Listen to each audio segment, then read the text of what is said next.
Hey guys, Nina here, welcoming you to another reading from the Ladies of Horror Picture Prompt Monthly Challenge, hosted by Elaine Pascale on her channel, The Godmother of Horror.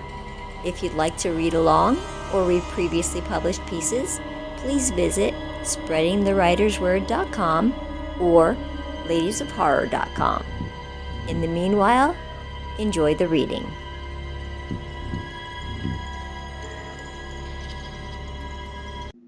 The Burning Roots by Kathleen McCluskey. No one knew when the tree first appeared. It stood in the town center, ancient and gnarled. Its roots sank deep into soil that had never borne its kind before. It hadn't been there the previous night, and yet by morning the villagers found it towering over them. Its bark was blackened like it had survived some great inferno. They should have cut it down. The first night the whispers began, soft at first, like the wind through leaves. But there were no leaves. Maybe a voice?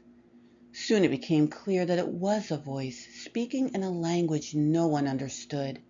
But its meaning seemed to seep into their souls, confessions of sins long buried, regrets unspoken, fears acknowledged. Each night someone new heard it, and each morning they woke hollow-eyed and trembling. On the seventh night, the tree caught fire. Flames roared up its branches, dripping like molten gold, yet did not burn away. The fire moved unnaturally, almost controlled, deliberate. It illuminated the town square with a hellish crimson glow. It cast its shadows that twisted and writhed, stretching toward the homes as if seeking something or someone. The next morning, Father Elias was gone. In his place, at the base of the still-burning tree, lay a pile of ash. Its shape was disturbingly human. Panic gripped the town. Some fled, but no road led far enough to escape the sight of the infernal tree.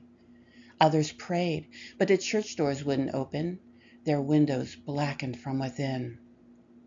On the 14th night the fire spread, not to the buildings, not to the land, but to the people.